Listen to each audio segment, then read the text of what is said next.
días para todos. Muchas gracias a todos por asistir a este encuentro. Desde la Mesa de Bibliotecas les damos la bienvenida y un agradecimiento especial por acompañarnos el día de hoy. A lo largo de esos encuentros que comenzamos en septiembre, bueno, el fin que tenemos es poder brindarles a nuestros usuarios de las diferentes instituciones diferentes temáticas que puedan entonces servirles a lo largo de su vida académica. Bueno, esa es una iniciativa de la Mesa de Bibliotecas de Instituciones de Educación Superior de Antioquia, MBIES, y con el apoyo de las 40 instituciones que hacen parte de esta red, llevamos a cabo esta serie de encuentros virtuales. Bien, el tema que nos convoca el día de hoy es tips de escritura académica. Para ello, entonces, tenemos una invitada muy especial, que es la profe Andrea Martínez Sánchez. Ella pertenece a la Fundación Universitaria San Martín. Bueno, ella es historiadora y docente universitaria de la Fundación Universitaria San Martín, con experiencia en el campo lingüístico. Es la primera vez que la profe nos acompaña, así que, profe, muchísimas gracias por este espacio y bueno, esperamos que no sea el primero ni el último. Bueno, los dejo entonces con la profe y estaré entonces aquí pendiente en el chat y de pronto de manos levantadas para cualquier inquietud que tengan. Adelante, profe, y muchas gracias. Jenny, muchas gracias. Bueno, les extiendo un saludo cálido, espero que estén muy bien, gracias por su asistencia. Espero que sea un momento ameno y que haya participación de parte de ustedes para que sea algo más tranquilo, fluido y conversado. ¿Listo? Voy a proyectar mi pantalla y quisiera saber si todos me están escuchando bien. Perfectamente. Listo.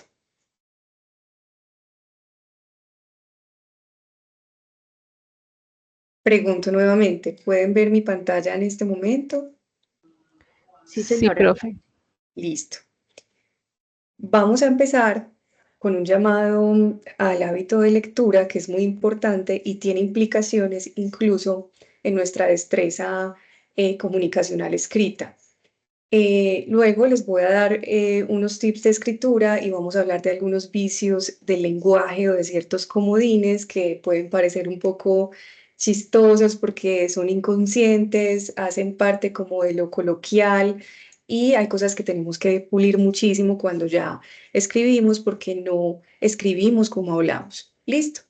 Para iniciar, quisiera preguntarles qué piensan cuando yo les digo que leer es antinatural.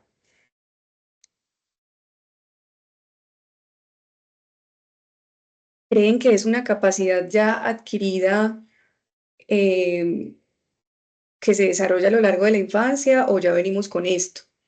Es innato.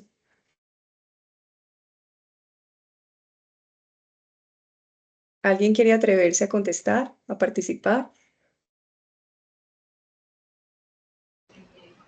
Neila, adelante. Exacto, lo inventamos. Osorio Molina Javier dice, lo inventamos, por eso no es natural. Gracias. Entonces, aquí voy con algo y es que debe sorprendernos. Perdón, profe, Sí. teníamos una manita levantada, nos iban a dar respuesta. Adelante, Bueno. Neila.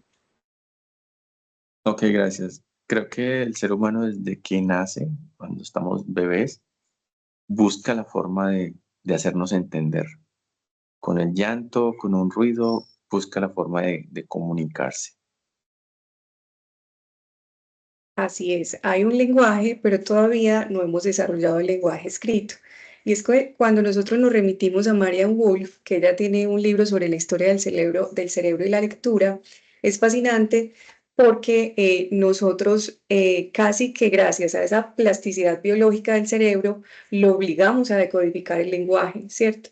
Teníamos la capacidad visual, pero lo que pasó, por ejemplo, en la antigua Mesopotamia con el nacimiento de la escritura cuneiforme, es que empezamos a crear unos símbolos para poder tener no solamente testimonio de nuestra gestión contable, bueno, hay tanto vino, hay tantas ovejas, hay que regar la tierra, de dejar escritas algunas actividades muy importantes, y todo eso alteró la evolución intelectual de la especie. Y a mí eso me sensibiliza y hace que yo, cada que me siente a leer, por ejemplo, entienda que es quizás uno de los desarrollos más importantes, una de las habilidades adquiridas más importantes, ¿cierto?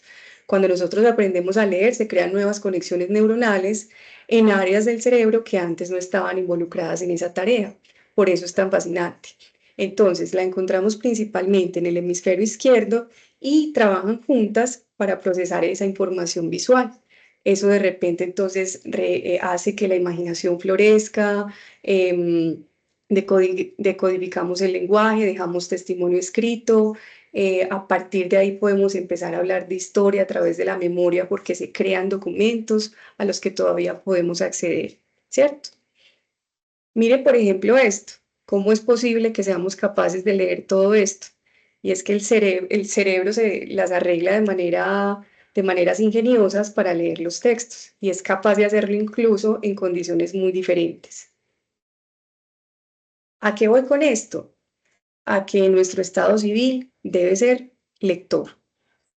Y no es la falta de tiempo lo que impide la lectura, sino la falta de deseo, o quizás porque no hemos encontrado a los autores que más resuenan en nosotros, ¿cierto? Y aquí hay que hacer un llamado, y es que la habilidad de escribir, de redactar, está estrechamente relacionada con nuestra capacidad lectora, porque diversificamos el lenguaje, porque ampliamos la mirada, porque evitamos la estrechez del espíritu, porque florecemos la sensibilidad, porque estamos empapados de otras corrientes de pensamiento, de otras posturas. Y a medida que nosotros leemos, cuando ya somos más conscientes de la escritura, de su estructura, de qué sentido tienen los signos de puntuación, las palabras pacientemente elegidas que se entretejen en el lenguaje, nos damos dando cuenta que eso se va interiorizando con los días, casi que se vuelve algo automático. Cuando uno abarca los textos, casi que yo digo que es como diseccionar un cadáver. Cuando uno lee, realmente lo importante es la relectura y cómo voy organizando esas ideas para entender al autor. Y es que el autor no solamente es cualquier libro, ¿cierto? No estás leyendo un libro, estás tocando un hombre. Hubo una persona que se sentó ahí pacientemente a hacer su manuscrito, que fue llevado a una editorial, donde hubo un equipo editorial encargado del diseño, de la portada. Hay un montón de personas atrás y este es el gran milagro de la comunicación, en pleno silencio y en absoluta quietud. Entonces, no es solamente un objeto cualquiera, material. Realmente uno está tocando ahí a un hombre. Cuando hablamos de literatura es incluso un poco más profundo y más poético, ¿cierto? ¿Por qué es importante diseccionar los libros como si fueran cadáveres? Yo que estoy en el ámbito de la medicina, que les hago como este llamado a los estudiantes.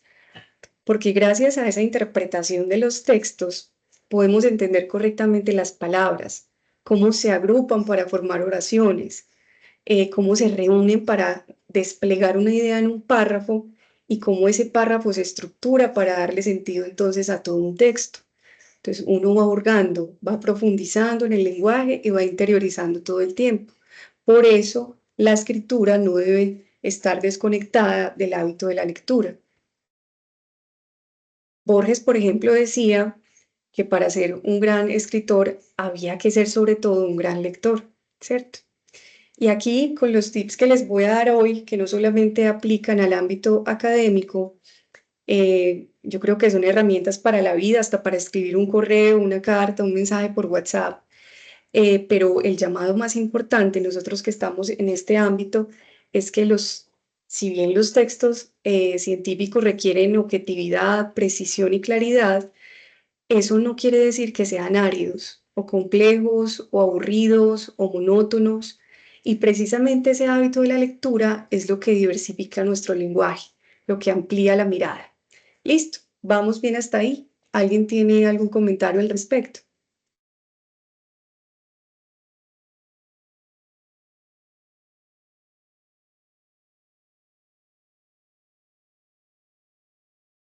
Hola, buenos días.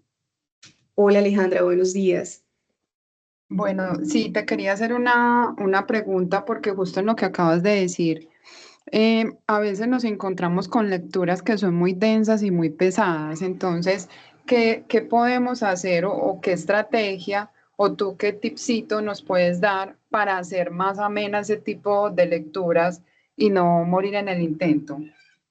Bueno, Alejandra, hay unos libros que son técnicos que no se prestan para tener, digamos, como una narración un poco más creativa, porque no estamos hablando de áreas como las ciencias sociales o, por ejemplo, la historia, pero ahorita vamos a ver que hay muchas palabras que son comodines, que no permiten que nosotros diversifiquemos el lenguaje y hagamos uso, por ejemplo, de sinónimos o recurrimos mucho a oraciones de relleno. Por otra parte, ese proceso de escritura parte como de un individualismo agresivo que a veces es inconsciente. Y es que uno todo el tiempo debe pensar es sobre todo en su lector. Escribir es el ejercicio más empático porque es como disponer el corazón hacia el otro. Entonces, ahorita vamos a ver cómo hay libros que incluso están tan mal estructurados y mal diseñados desde los párrafos que sobresaturan al lector y hace que él abandone el libro rápidamente. Hay, por ejemplo, una estructura para los párrafos, máximo unas 7, entre 7 y 12 líneas más o menos. Entonces, ahorita espero responderte la pregunta a lo largo de la presentación y si quieres volvemos a tocarla al final. ¿Queda claro? Vale, muchas gracias. Con mucho gusto. Bueno, para ya iniciar, quería comentarles que a diferencia de la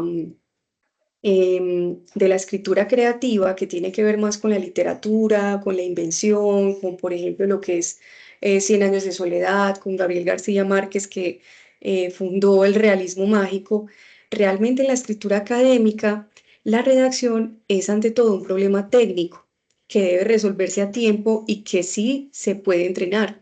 Y es que hay unas páginas, ahorita les voy a recomendar una, la Fundación del Español Urgente, que recoge un montón de tips y de reglas ortotipográficas y gramaticales que están dictadas por la Real Academia Española. Son reglas que se van aprendiendo, que se van aplicando con el tiempo y se van interiorizando.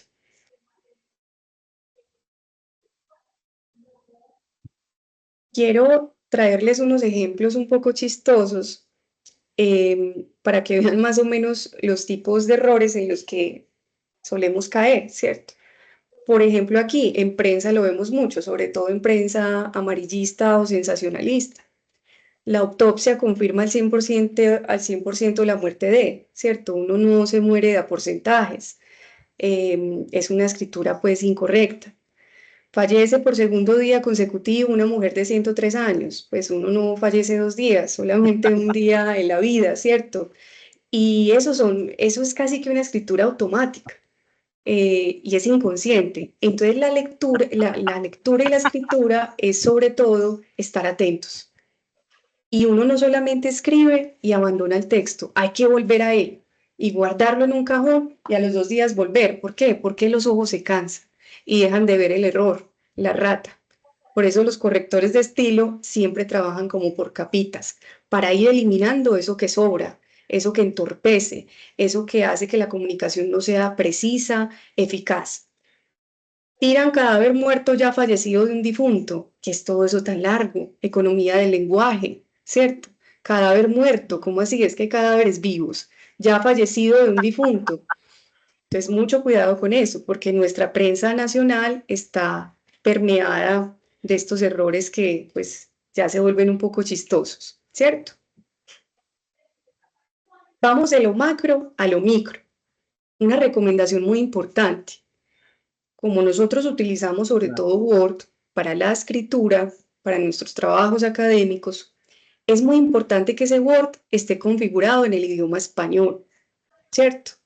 Español Colombia, porque Word tiene un editor y ese editor nos puede señalar falta de tildes, problemas de plural singular, femenino masculino, errores ortográficos de uso adecuado de C o Z, de SZ.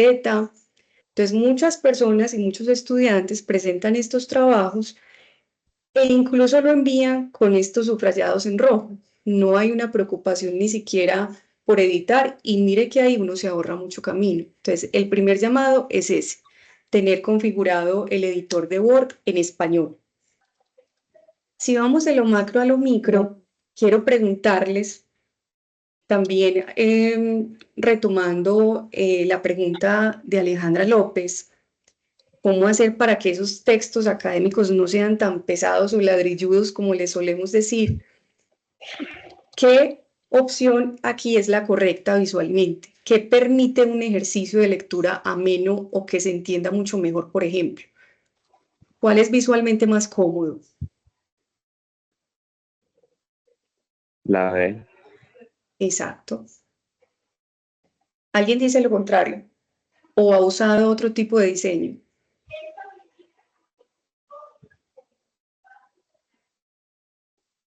William, ¿estás hablando?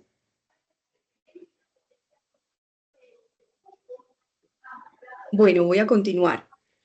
Si alguien quiere participar, puede encender el micrófono. Creo que aquí no veo muy bien las manitos. Pero miren, por ejemplo, la B es la opción correcta.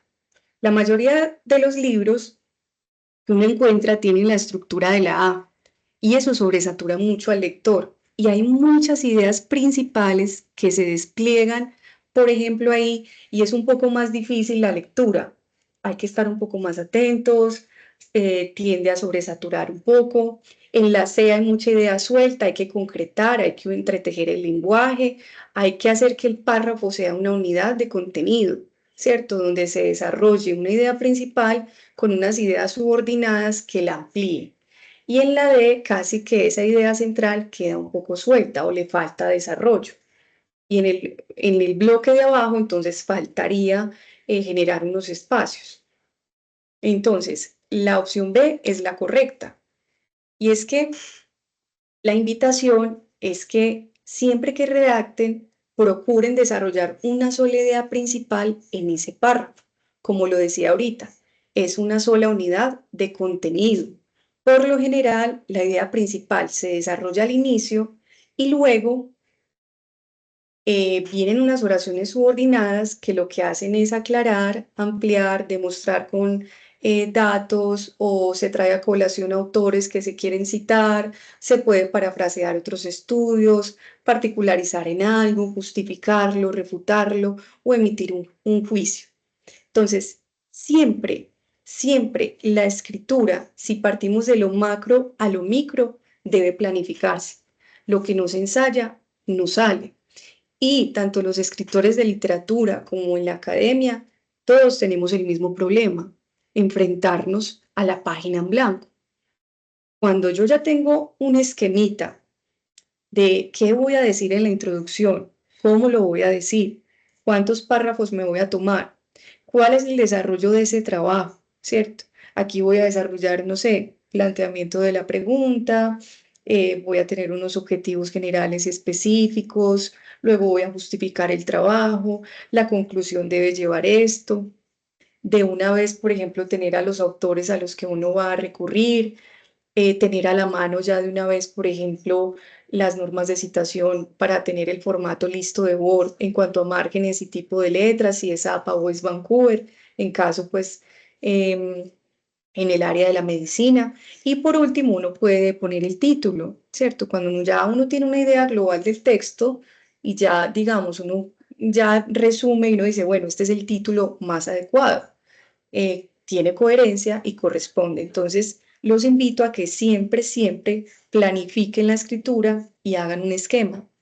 Y así uno incluso podría trabajar por días. Hoy le trabajo la introducción, me falta un poquito, voy a dejar listo esto y empiezo a entretejer entonces la escritura. Quiero traerles algunos ejemplos de los títulos. Hay unas reglas específicas para los títulos. Miren, por ejemplo, acá algunos casos que yo he recogido para mis talleres de redacción. Uso de mayúscula sostenida, uso indebido de comillas. Miren, por ejemplo, el nombre Fabio Andrés Morales Llano, que solamente tiene inicial mayúscula en la F.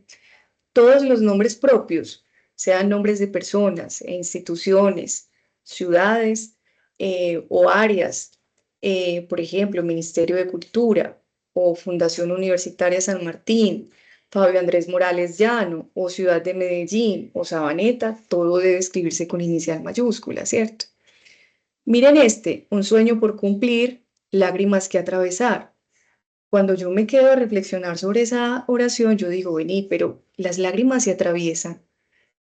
Entonces también hay que empezar a ser conscientes de las palabras que utilizamos, ¿cierto? ¿Qué sería lo adecuado ahí, por ejemplo? Alguien que me diga, ¿cómo redactaría la última parte? Lágrimas que atravesar.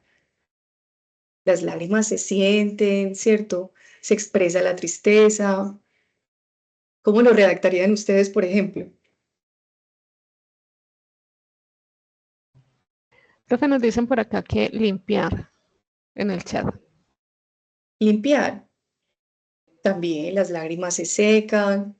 Entonces, esa atención nos permite ver realmente como el sentido de las palabras. Vení, pero esto ¿qué imagen recrea? ¿O esto tiene sentido? Entonces, hay que tener una vigilancia muy activa, ¿cierto?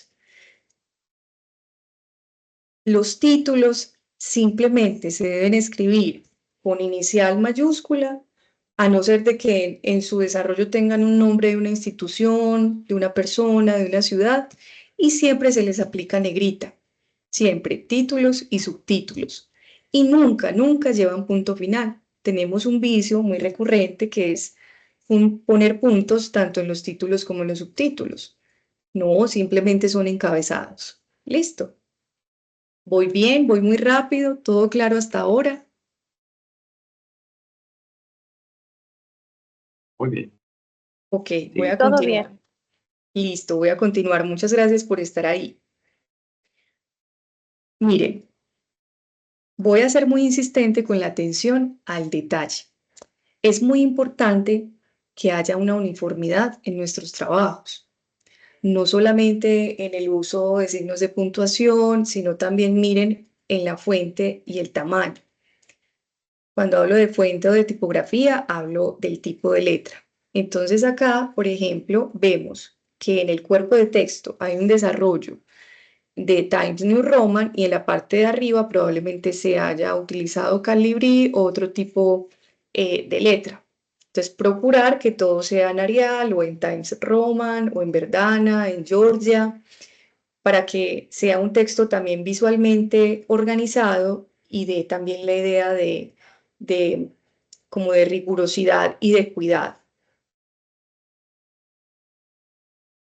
Hay un problema muy recurrente que yo también veo en esos títulos, que aparte de ponerles un punto final o abusar de la mayúscula sostenida, que muchos de los correctores de estilo decimos que es como gritar, pues no es necesario usarla, a no ser que, no sé, tú publiques un libro y de pronto el diseñador te recomiende gráficamente tener como un uso de la mayúscula sostenida ya más desde lo estético. Pero en los trabajos realmente no se usa la mayúscula sostenida ni en las presentaciones. Pero también lo que yo veo en los títulos y lo primero que también llama la atención es la ausencia de tildes. Les voy a dar hoy un tip que ojalá les ayude, pero realmente aquí hay unas reglas que aprender y que refrescar desde el colegio. Pero antes de pasar a estas, miren cómo cambia el sentido de la palabra con la tilde. Una cosa es hablar del ánimo. Otra cosa es decir, él animó en tercera persona o en primera persona, yo animo la fiesta, ¿cierto? Una cosa es decir el diálogo o yo dialogo o él dialogó. Entonces, así como las comas, las tildes pueden cambiar el sentido, pueden cambiar el sujeto, entonces hay que tener como una estricta vigilancia. Yo les recomiendo, para regresar un poco con nuestras clases de español de hace años, que pues las palabras se canten. Por ejemplo, Uno en la vida cotidiana no dice bisturi, uno dice bisturí, o uno no dice catéter, uno dice catéter. Yo no me llamo Martínez, mi apellido es Martínez. Entonces, cuando empezamos a cantar las palabras o a traerlas a la mente para ver nosotros en la cotidianidad cómo hablamos, aunque yo sé que cuando son personas de diferentes regiones también eso cambia un poco, eso nos ayuda mucho. Yo digo circulación o circulación. Entonces, si yo ya quiero ser un poco más rigurosa, lo que hago es dividir la palabra por sílabas, tratar de mirar dónde recae precisamente ese golpe de voz al hablar, dónde tiene mayor fuerza y duración, y de ahí tengo que recordar algunas reglitas. ¿Por qué? Porque pronunciar no es lo mismo que escribir, ¿cierto? Todas las palabras tienen acento, pero no todas llevan tilde. Se han establecido unas reglas específicas que se van a estudiar entonces a continuación.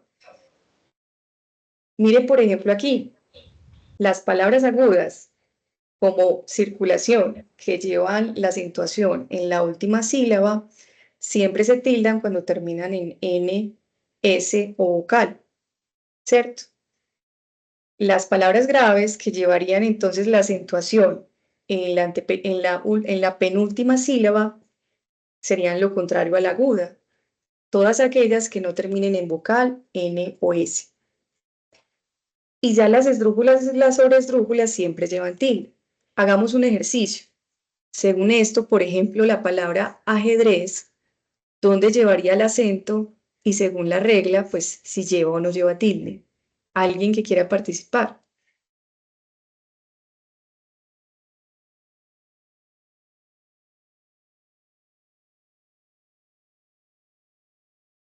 La palabra ajedrez. Adriana, adelante. Sí, buen día, profe. La palabra ajedrez no se tilda porque no cumple con terminar en vocal, ni termina en N, ni termina en S. Exacto, muy bien. Entonces, estas reglitas las vamos a tener que mantener en el bolsillo para estar muy atentos. Pero la recomendación sobre todo, como me decía uno de mis profesores de periodismo, es cante las palabras, cántelas. Y así toma más sentido. Y ya, si uno recuerda la regla, entonces es más fácil tildar. Mire, por ejemplo, la palabra que está aquí, ajedrez. Lleva la acentuación en la última sílaba, pero como no termina en NS vocal, no puede llevar tilde, ¿cierto? Un tip, una vía rápida. Todas las palabras que terminen en GIA, por ejemplo, las especializaciones médicas, cardiología, anestesiología, ginecología, todos esos GIAs llevan tilde en la I. Usted no dice cardiología, usted dice cardiología, ¿cierto? La mayoría de los verbos en pasados, casi que todos, terminan en vocal, en O, ¿cierto? Llevan la acentuación ahí. Entonces, también es una vía rápida, una clavecita. Comió, alegró, salió, se paró, comunicó, habló. Todo eso lleva tilde. ¿Queda claro hasta ahora el tip que les doy sobre las tildes?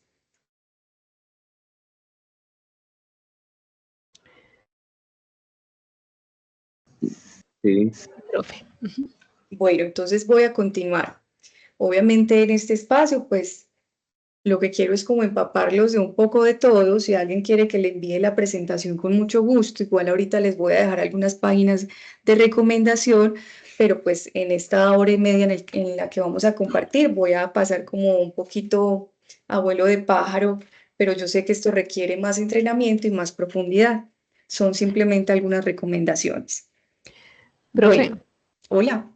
bueno, es que por acá por el chat,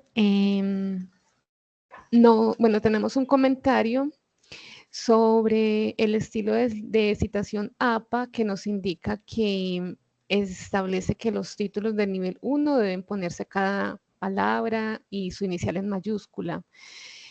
Bueno, los tips que nos está dando es para elaborar pues, los trabajos escritos, ¿cierto? Que nosotros Sí. tenemos que presentar para la universidad. Hay muchos estilos de citación que nuestras instituciones utilizamos, entre ellos, por ejemplo, el estilo de citación IEEE, que nos indica que los títulos principales van en mayúscula sostenida. Entonces, bueno, Muy bien. para responder entonces esa inquietud de Adriana, sí, efectivamente los estilos de citación tienen sus particularidades y bueno, Sí. en caso de que tengamos que presentar nuestros trabajos, bueno, nuestros artículos para revistas, para determinadas editoriales, pues hay que respetar esas indicaciones del estilo de citación que nos piden. Exacto. Entonces, sí, muy buena la intervención. Y a eso apuntaba ahorita. Entonces, por ejemplo, APA, Vancouver, Chicago, que es en lo que yo más cito, tiene unas normas a las que hay que adherirse.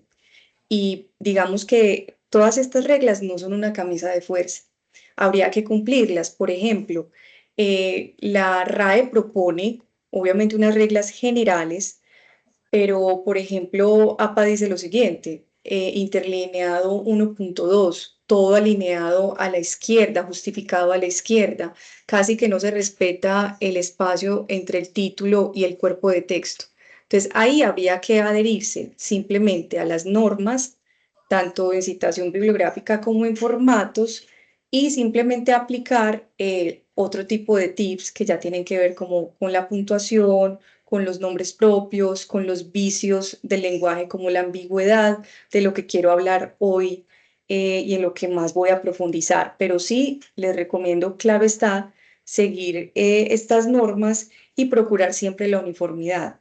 Porque lo que pasa es que a veces empezamos muy juiciosos, pero en la parte final dejamos como de aplicar estos formatos. Entonces, siempre lo más importante es la uniformidad. Las reglas no son una camisa de fuerza. Ah, es que solamente lo que diga la RAE. No, también hay unas normas ya establecidas. ¿Queda claro?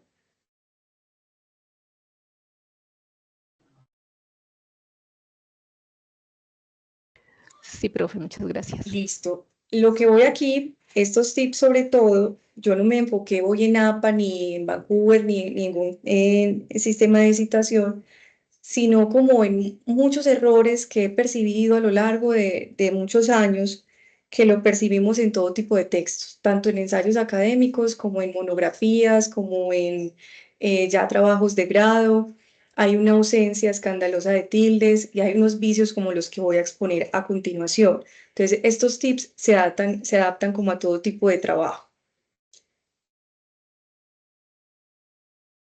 Quisiera preguntarles, ¿ustedes qué piensan cuando yo hablo de cacofonía? ¿Qué se imaginan o qué imágenes les suscita esa palabra?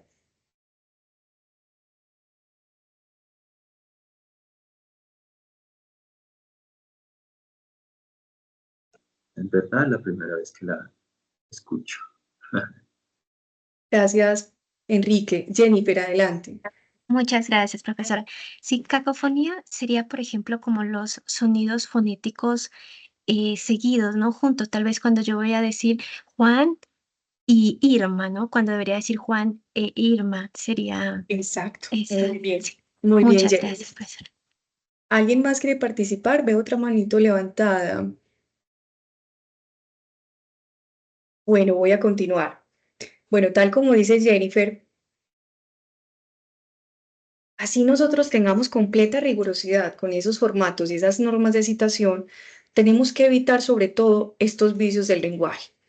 Miren, por ejemplo, siempre que piensen en cacofonía, piensen no solamente en el ejemplo que acaba de dar Jennifer, sino en esos sonidos desagradables que aparecen cuando combinamos mal las palabras o cuando las repetimos exageradamente en una misma oración. Aquí les traigo un ejemplo para que nunca se les olvide. R con R cigarro. Todo este ejemplo es, digamos, como el que más puedo identificar con la cacofonía.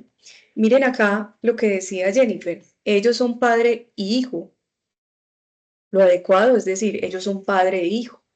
O a veces, por ejemplo, no simplificamos la terminología mente. ¿cierto? La terminación mente, entonces hablo clara y lentamente. O por esa falta de amplitud de la mirada o de recursos del lenguaje, no sabemos jugar mucho, ni entretejerlo, ni tratar de ser como procurar cierta riqueza o cierta diversidad léxica. Entonces, mire, pretende ayudar a encontrar satisfacción e incluso diversión en la tarea de la corrección. Eso se vuelve casi que como una rima y muchas veces inconscientemente eso en el lector también recrea como, bueno, se vuelve un poco harta la lectura. Hay que procurar hacerla lo más amena posible y rica. Y ser entretenidos no implica que usted tenga que tener una narración entonces literaria, que usted apele a cosas ficcionales o que tenga que recurrir a lenguajes un poco informales. No, se trata como de buscar las palabras adecuadas. Casi que un buen escritor, incluso en la academia, se dice que es un buen ingeniero de sonido, porque hace que esas oraciones sean armónicas, que tengan un cierre redondo, ¿cierto? Contundente. Entonces, por ejemplo, aquí pretende ayudar a encontrar satisfacción e incluso divertimento en la tarea de corregir. Si vieron cómo se cambió ese final para evitar la repetición de la palabra, de la terminación ción. O por ejemplo aquí, lávate bien lavadas las manos con ese jabón de lavanda. Enjabónate bien las manos con ese aroma a lavanda.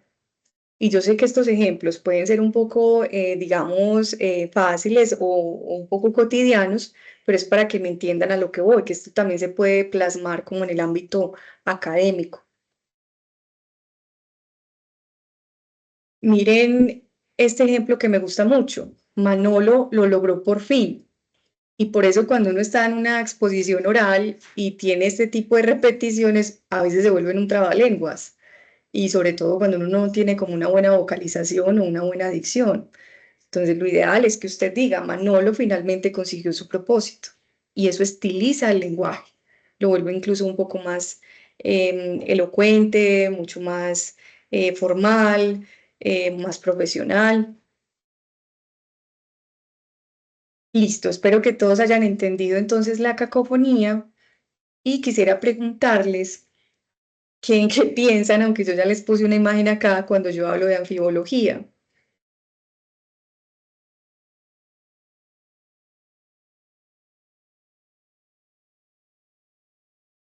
Profe, sí. Bueno, no sé si será por mis conocimientos en biología, pero anfibiología viene de anfibios, logos del estudio, el estudio de los anfibios y la ranita es un anfibio. Ujú. Pero Eh, entonces, Adriana, adelante, qué pena. no, pues hay una preconcepción pues ya para mí. Ujú. Creo que me adelanté a los compañeros, iban a hablar. ¿Alguien más iba a decir algo? Bueno, lo que me importa exaltar en esta sección es que la anfibología es un vicio del lenguaje y significa que es una oración que puede producir ambigüedad, ¿cierto? Cuando la oración se presta para dobles interpretaciones. Miren esto. ¿Qué entienden cuando yo digo que el médico estará solo este fin de semana?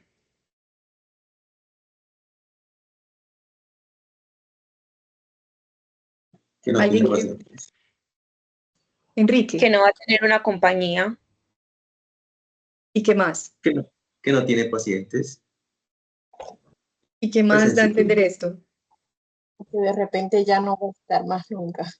Exacto, entonces, por ejemplo, ¿a mí qué me dice? Pues primero habla de soledad, ¿cierto? Él va a estar solo este fin de semana.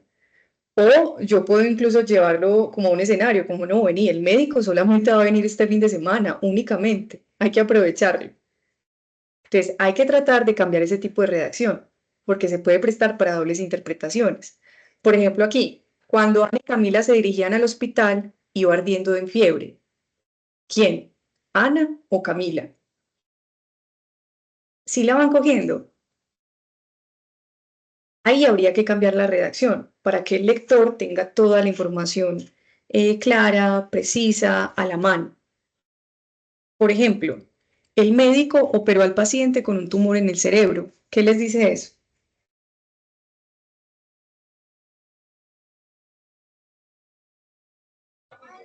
Que el Que médico no tenía operó un tumor. usando un tumor.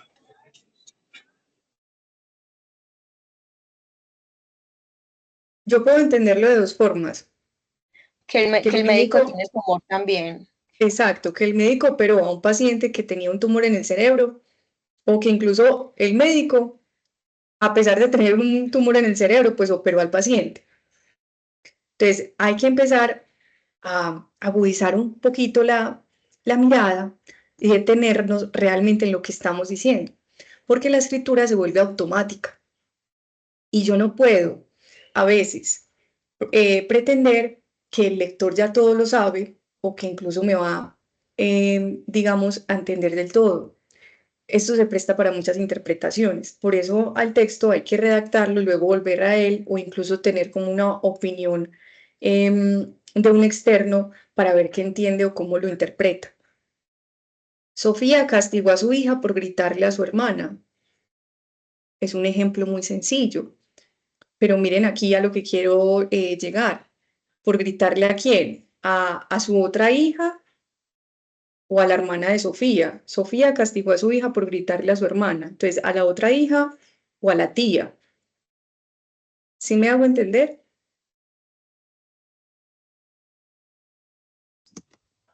Sí, señora. Sí, señora.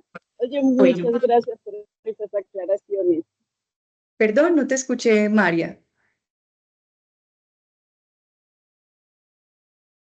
Muchas gracias. ¿Por qué? No escuché bien. ¿Me pueden repetir, por favor? Profe, no, yo dije que sí quedaba claro, que muchas gracias. Ah, bueno, listo. Voy a continuar entonces. Entonces, vamos en cacofonía, anfibología y voy a continuar con otro defecto. Y este es muy recurrente y a veces incluso como que se vuelve controversial. Y nosotros tenemos muchas construcciones de relleno que realmente no añaden mucho a la oración y tampoco son especialmente bellas o elegantes, ¿cierto? Se suelen emplear para alargar artificialmente los textos o porque a veces ya estamos cansados o no sabemos cómo decirlo o queremos terminar rápido un trabajo y solemos recurrir como a este tipo de oraciones de relleno. Realmente se deben evitar, ¿cierto? El Panhispánico de Dudas, la Real Academia Española, la Fundación del Español Urgente, todos los textos que hay sobre escritura recomiendan evitarlo. Por ejemplo, es un hecho de sobra conocido que una dieta rica en frutas y verduras contribuye significativamente a la prevención de enfermedades. Si es un hecho de sobra conocido que no es necesario utilizarlo, ya lo estás diciendo, lo estás empleando en tu trabajo. Realmente no añade mucho. La oración realmente debería iniciar una dieta rica en frutas y verduras contribuye. Listo. Tal como se puede observar, no, es que ya lo estás señalando, ya lo estamos observando, ya lo estás plasmando en esta oración. No es necesario recurrir a esa frase de relleno, ¿cierto? Ya estás aquí exponiendo la idea. ¿Es importante destacar qué? No, ya lo estás destacando. No es necesario añadir eso, ni explicar de manera detallada qué es lo que estás haciendo. Es que voy a resaltar esto porque yo quiero llegar a unas conclusiones muy reveladoras. No, simplemente expóngalas, porque entonces eso hace también que nos volvamos un poco vanidosos o pretenciosos, ¿cierto? Entonces las oraciones que sean limpias y eso permite ser un poco más directos, precisos y contundentes con el lenguaje. Alguien de pronto cae en ellas inconscientemente.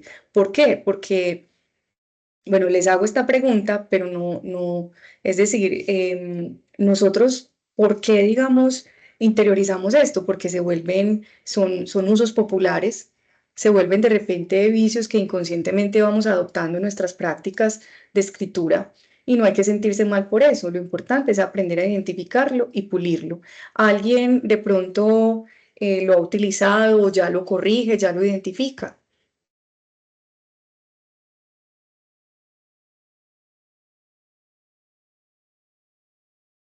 Sí, profe, de mi parte lo aprendí con mi profe de investigación en la maestría. Ella me hacía mucho énfasis en esto. Inclusive, cuando colocaba en el texto, como puede observarse, entonces ella me resaltaba y me escribía. ¿Resaltarse dónde? ¿En qué? No encuentro sentido en lo que vienes diciendo con esto. Entonces, menciona dónde se está resaltando. Entonces, sí, procuro pues no hacerlo en el escrito. Lo leo varias veces, pero no estamos exentos de vez en cuando de que se nos Exacto, pase. se nos pasan y bueno, es normal. Realmente, pues nuestra cultura también le ha faltado un poquito como entrenarnos mucho en el desarrollo de estas destrezas comunicacionales. Entonces, otro tip muy importante, para evitar esas construcciones de relleno, hay que recordar que tenemos unos conectores textuales y que hay que intentar utilizarlos, ¿cierto? Entonces, aquí hay conectores de introducción, de comparación, ejemplificación, recapitulación, ¿cierto? Es decir, sin embargo, no obstante, asimismo, en síntesis, finalmente, en conclusión. Entonces, si realmente uno quiere darle entrada a una oración o quiere concluir algo, entonces finalmente es importante señalar que no, siempre recurra entonces a un conector textual, ¿cierto?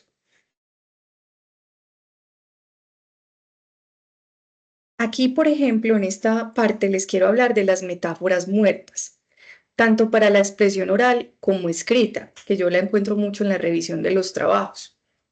Muchas personas, lamentablemente, siguen escribiendo como hablan, o incluso en ponencias o en presentaciones orales, escucho de forma recurrente, es que está caminando por la cuerda floja, es el punto de partida de la recuperación, creó una nube de incertidumbre, se le dará luz verde al proyecto, eso es puro papel mojado, lanzó una bomba cuando anunció su renuncia, pues que eso aparte es bastante dramático, o el hospital está navegando por aguas turbulentas, o la situación está en un callejón sin salida. Hay que evitar este tipo de frases, ¿cierto? Que se llaman metáforas muertas, que resultan un poco vulgares o que ya se han empleado mucho en exceso. Son frases de cajón, ¿cierto? Entonces, eso hace que nosotros realmente no tengamos un lenguaje estilizado y recursivo, amplio, rico. Además, el español es demasiado diverso. Es uno de los idiomas más bellos y no hacemos uso de él. Entonces, ese uso reiterativo realmente ha despojado como estas frases de elementos de sorpresa. Ya no dicen mucho. Entonces, se recomienda que no se empleen, que se corrijan, ¿cierto? Porque da una impresión de falta de recursos expresivos. Enrique, adelante. Profe, una consulta. Así tal cual como usted lo dice, escribimos como hablamos. Algunas personas en su expresión oral, verbal, son poco expresivas, otros nos extendemos demasiado. Pregunta, por ejemplo, para mí, ¿qué puedo hacer yo? ¿Qué ejercicio debo hacer yo para tratar de ajustar cuando estoy escribiendo, ser concreto, ser directo y no ser tan extenso? Porque es que ahí hay un detalle para el cerebro, y así lo entiendo yo y así lo digo yo. Es como bloquearme a mí mismo o restringir esas palabras directas de tal manera que luego cuando yo esté conversando con una persona, pues no se torne esa forma de escritura concreta, directa, corta y breve, se me convierta como en mi forma de expresión oral, verbal con las demás personas. No sé, creo que ahí hay un proceso neuronal, mental, no sé, se me está ocurriendo eso y es interesante todo este tema de la expresión oral y como usted lo dice, ahora que estoy escribiendo documentos y demás, sí, la verdad sí me cuesta mucho porque me dice inclusive hasta tanto un máximo de tantas palabras y yo, muchas gracias. Enrique, lo que entiendo es que de pronto temes a que se vuelva lo contrario, que esa escritura que se va perfeccionando, entonces empiece a permear el lenguaje oral de pronto de cierta grandilocuencia o cierto estilo que de pronto sea un poco pretencioso o demasiado académico. Esa era como tu apreciación, si te entendí Así bien. es. Bueno, yo por ejemplo aquí siempre digo personalmente, la vasta erudición pero sin pedantería, porque ya se vuelve una cosa impostada. Entonces yo, por ejemplo, me tomo licencias en el lenguaje. Yo siento que los paisas incluso, o en muchas regiones del país, son demasiado creativos. Acá, por ejemplo, en el parlache, de lo que se conoce comúnmente en este fenómeno lingüístico de las NEAs, yo digo, pero ¿cómo se les ocurre esto tan chistoso y tan creativo y cómo de repente reconfiguran el lenguaje? Y yo eso no lo veo como de forma negativa, es algo identitario. Y yo procuro tener un lenguaje suelto, ameno, sin que sea demasiado vulgar, como equilibrado, ¿cierto? Dependiendo también de la circunstancia y la instancia en donde me desenvuelva. Porque cuando empieza a pasar lo contrario, a mí me parece que empieza a ser impostado y grandilocuente. Empieza incluso como a no ser como tan real, como que me parece una especie de actuación. Lo que yo hago, por ejemplo, en las exposiciones orales o en mis clases es que yo sí, por ejemplo, las preparo y trato de hacer un guión y de tener unos ejercicios de vocalización, porque yo, por ejemplo, tengo un problema con la pronunciación de las R's, entonces me toca mucho ejercitar los músculos del rostro con un lapicero en la boca y empezar a hablar o incluso hacer el sonido rrr de manera insistente para poder trabajar en la vocalización. Construyo un guión, pero que me permita acercarme a los estudiantes de forma rigurosa y profesional, pero sin ser demasiado pedante o academicista, ¿cierto? Como ya de pronto muy anclada, como en el pasado, con lenguajes demasiado arcaicos o con muchos tecnicismos que me impidan una comunicación eficaz con mis estudiantes. Entonces yo creo que hay que procurar cierto equilibrio, ¿cierto? No sé si te respondí la pregunta o de pronto quieres señalar algo más. Ok, está de acuerdo.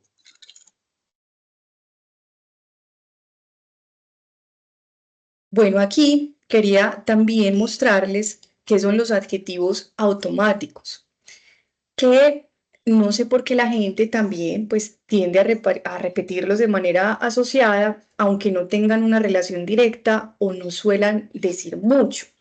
Entonces, para nosotros, por ejemplo, ya se volvió muy natural, y yo ahorita caí en uno de ellos al inicio de la presentación, que dije estrecha relación y ya de por sí una relación es estrecha. Entonces, miren, por ejemplo, un fiel reflejo. Pues lo que se refleja, pues ya es fiel y se puede percibir de manera, pues, muy clara. Una participación activa, pues claro, toda participación es activa. Entonces, ese adjetivo que lo acompaña realmente sobra. Una auténtica catástrofe. Dios mío, es que entonces hay otras categorías de catástrofe, ¿cierto? ¿Qué dilema no es complejo? ¿O qué reflexión no es profunda? ¿Qué asesinato no es brutal? Entonces, estos viciecitos también debemos tratar de corregirlos y también los he visto en nuestros trabajos académicos. Este estudio es un fiel reflejo. A continuación se hace un análisis, una reflexión profunda. Entonces, esto también lo quería traer hoy a colación. Pero, lo más importante son los comodines, que en las correcciones de estilo es lo que yo más encuentro. Hay palabras que se emplean de manera muy recurrente y abusiva. Por ejemplo, tema, punto, factor, elemento, realizar, hacer, decir, haber, colocar, que nosotros utilizamos colocar para todo. Ve, colócame esto, ve, se colocó en este trabajo. No, ve, descoloca eso. Son comodines del lenguaje. Poner, ver, ser, estar, tener. Entonces les quiero mostrar unas oraciones en donde uno puede ir entrenando esto con los verbos adecuados. Y miren, por ejemplo, otros adjetivos que también se han vuelto comodines y que realmente no dicen mucho, que son vagos, muy generales o imprecisos. Evitar suficiente, bastante, apropiado, poco, mucho. En un trabajo académico siempre hay que decir bueno, ¿qué tanto? Suficiente, pero entonces, ¿qué tanto? Deme cifras. O, por ejemplo, en el ámbito médico, como no, es que al paciente le está doliendo mucho. No, pero venga, de una escala a 1 a 10, ¿qué tanto? Eso se puede medir. Ah, es que el tratamiento, este es el tratamiento más apropiado. ¿Pero por qué? ¿Cierto? ¿Qué efectos trae entonces? ¿O cómo orienta la curación del paciente? Entonces se vuelven comodines muy recurrentes. ¿Qué es mejor? ¿Hacer un artículo para una revista médica o redactar un artículo para una revista médica? En los síntomas está la clave del diagnóstico. No, en los síntomas radica la clave del diagnóstico. ¿Hay que poner en primer lugar? No, suena mucho mejor situar en primer lugar. ¿Sí perciben aquí cómo cambia sutilmente, por ejemplo, el lenguaje? ¿Alguien que quiera regalarme un comentario?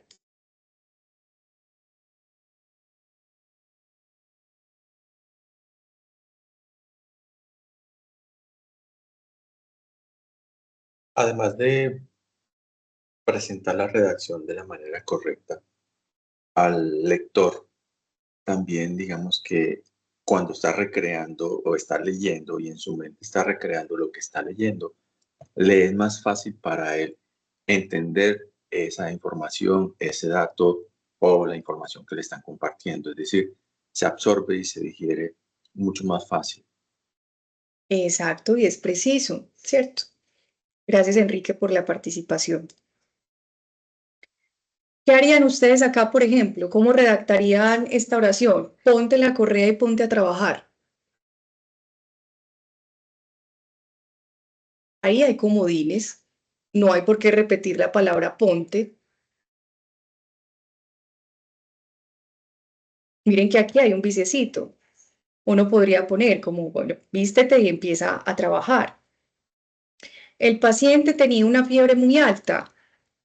El paciente presenta temperatura elevada. Y bueno, acá ya hay unos tecnicismos. Si uno está, por ejemplo, redactando una historia clínica, pues hay un término específico que habla de la fiebre alta. Vamos a poner al paciente en una dieta especial. Mire aquí cómo cambia la redacción.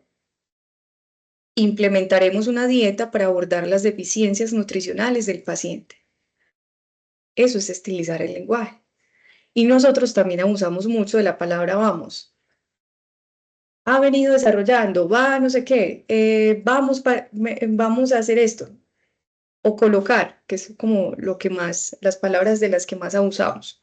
Entonces miren aquí cómo cambia la redacción y cómo eso nos ejercita entonces en tener un lenguaje mucho más recursivo, mucho más amplio. Tanto en expresión oral o escrita, es muy común escuchar esto. Hubieron, no hubo.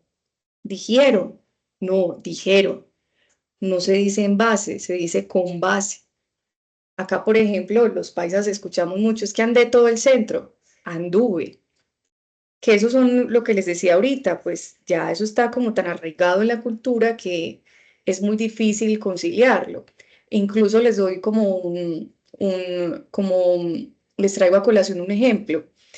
La Real Academia Española a veces tiene que insertar algunos términos porque se han popularizado tanto que usted ya puede decir murciélago y usted ya puede decir también murciégalo, o estógamo o estómago. Miren, por ejemplo, acá, la calor, el calor. Uno no dice la primer, dice la primera, o quinceavo, mejor decir decimoquinta. Eso de pedir una disculpa, es mejor ofrecer una disculpa. ¿Qué horas son? No, ¿qué hora es? Miren este pleonasmo, salir para afuera, entrar para adentro, puños cerrados, lo vi con mis propios ojos, ¿usted con qué más otra cosa ve? Con los ojos. Entonces, eso es absolutamente innecesario, entonces, salir, simplemente. Miren estos pleonasmos, los primeros inicios, tratar de evitarlo, ¿cierto? ¿Cómo así? Es que hay segundos y terceros inicios. O si usted va a hablar de fases, pues ya tendría que cambiar la redacción. Ya se ha dicho con anterioridad, pues ya estás diciendo que ya se había dicho. Se trata de rumores sin confirmar. Si es un rumor, es que no se ha confirmado. Subir para arriba, bajar para abajo, entrar para adentro, salir para afuera. ¿Es un requisito indispensable? Sí, todo requisito es indispensable, por eso es un requisito. Entonces, ahí, por ejemplo, hay que estar muy atentos, tener una estricta vigilancia. A continuación, les voy a dar un bloque de tips. Estos tips, a medida que vaya avanzando en ellos, pues estos son de la Real Academia Española, pero si surge algo de APA, nos detenemos entonces en un momento. ¿Alguien tiene alguna pregunta o un comentario hasta ahora? ¿Ha aprendido algo nuevo siquiera o ya de pronto en sus maestrías o en sus clases ya habían tenido de pronto como algunos tips a la mano?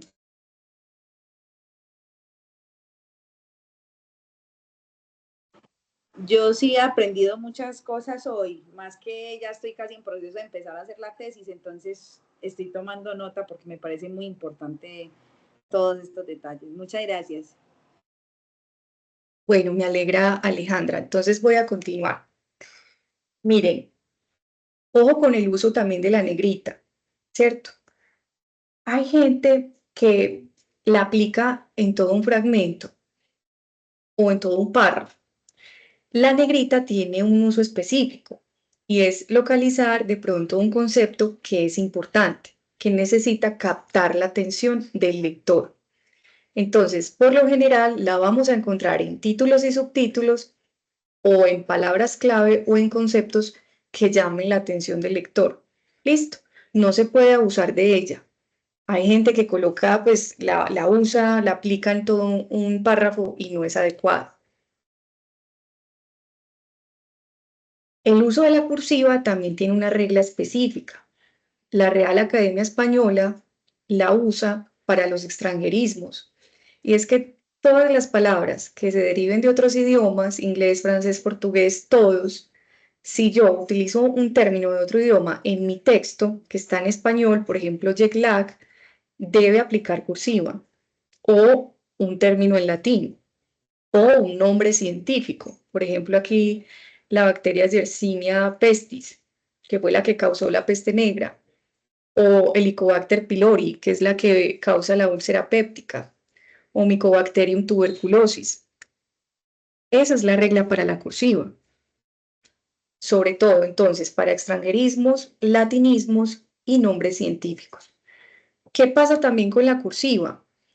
Que yo también puedo hacer uso de ella, tal como la negrita, para exaltar un término de pronto que sea muy relevante en el texto. Entonces, si yo estoy desarrollando un concepto como transmedia y yo quiero que el lector, siempre que yo mencione el término transmedia, sepa que es ese concepto que se está trabajando ahí en cada párrafo, yo también lo puedo resaltar, ¿cierto? Le puedo aplicar la cursiva. Muy diferente a lo que es el uso de las comillas, y es que siempre encontramos, por ejemplo, que se usan al mismo tiempo las comillas con las cursivas. Eso se puede interpretar como redundancia. Uno debe usar una de las dos, ¿cierto? A no ser de que usted utilice las comillas para citar algo que fue extraído de otro texto y de pronto dentro de ese fragmento que está entrecomillado, de pronto exista un extranjerismo o un término científico o un concepto que usted quiera resaltar. Pero el uso de la comilla, entonces, primero, para citar literalmente lo que se dijo en otros textos, en un artículo de revista, en un libro, o para insertar frases de otras personas, ¿cierto? Ella expresó dos puntos, te llamo luego, es decir, se le da lugar a esa otra voz que de repente hace presencia en mi texto. Yo también puedo usar las comillas para resaltar un sentido sarcástico o irónico. Entonces puedo decir, según él, siempre está trabajando, tal cual lo hacemos como en la vida real, pues en nuestra expresión oral que hacemos este ademán con las manitos, con los dedos. También, así como la cursiva o la negrita, pues yo también puedo usar la comilla para exaltar una frase o una palabra importante dentro del texto. Y la utilizamos sobre todo, por ejemplo, en un examen escrito, en el salón, donde no podemos usar cursiva, entonces, como no se puede usar la cursiva o como no es de fácil legibilidad, como en el Word, entonces simplemente la reemplazamos por comillas. Lo importante es que nunca se junten ambas. Ustedes van a encontrar siempre 3 tipos de comillas. Las comillas españolas, acá al lado derecho de la pantalla, las primeras se utilizan sobre todo en publicaciones impresas. Todo lo que uno encuentre de literatura, sobre todo, tiene comillas españolas y es la que se recomienda. Pero no es de fácil acceso al teclado. Entonces es más común utilizar las inglesas y las comillas simples tienen un trabajo dentro de las inglesas.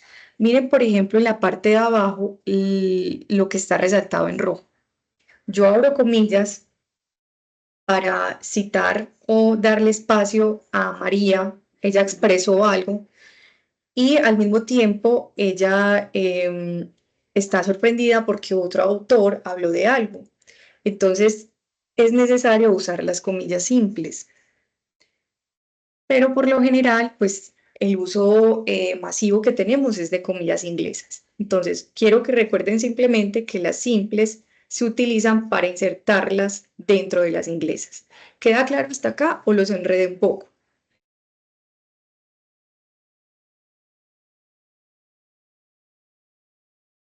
De mi parte está muy bien, profe. Muchas gracias. Bueno, gracias a ti. Voy a continuar.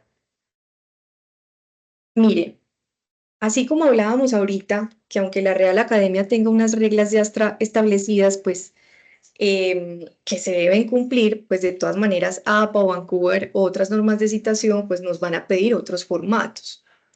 Entonces, o incluso otras revistas, ¿cierto? Parámetros de publicación. Entonces, para aquellos en los que nos soliciten el uso de la mayúscula sostenida, recuerden que la mayúscula sí lleva tilde. Una cosa es decir, sin carné no se permite el ingreso, y otra cosa es decir, sin carné no se permite el ingreso. Entonces, todas las palabras mayúsculas, minúsculas en español deben llevar la tilde, la acentuación correctamente aplicada, ¿cierto? Entonces, su empleo no exime de ponerlas, para que lo tengan muy en cuenta. Porque a veces no la ponemos, porque recuerden que la Real Academia ha tenido también cambios a lo largo del tiempo. Antes la regla era que no la necesitaban, pero ahora sí, esa regla volvió a tener vigencia, o sea, sí se debe poner. Ojo, a veces no caemos en cuenta de esto y esto también es rigurosidad. Miren, los días, los meses, este viciecito que tenemos de los cargos, ministro, presidente, alcalde, coordinador, profesor, todo eso va con inicial minúscula. Son sustantivos comunes, no son nombres propios. Ah, el ministro del Ministerio de Cultura, no, ministro con inicial minúscula y el Ministerio de Cultura, que ya es el nombre propio de un área, de una entidad, pues que hace parte del gobierno, eso sí ya sería con iniciales mayúsculas, ¿cierto? Ojo que las enfermedades también se escriben con minúscula, a no ser que tengan un nombre propio, por ejemplo, síndrome de Down o Parkinson, que son nombres que se derivan de los apellidos de los médicos que hicieron valiosos aportes para entonces. Los gentilicios también es muy recurrente encontrar que los colombianos, los antioqueños, costeños, los de Manizales, toda esta gente, todo esto con inicial minúscula, son sustantivos comunes. ¿Listo? Igual que las áreas. Las áreas del conocimiento también se escriben con minúscula, a no ser de que usted diga facultad de medicina, que ya sería un nombre propio, o el nombre de un curso. O, por ejemplo, que usted diga, siempre que usted hable de un área de manera general, ¿cierto? De la veterinaria, es que ha habido grandes avances en el área de la odontología, en minúscula, a no ser de que usted hable de un pregrado, el pregrado de odontología. ¿Queda claro hasta acá? ¿Alguien de pronto tiene identificado de pronto este viciecito y hoy lo está corrigiendo?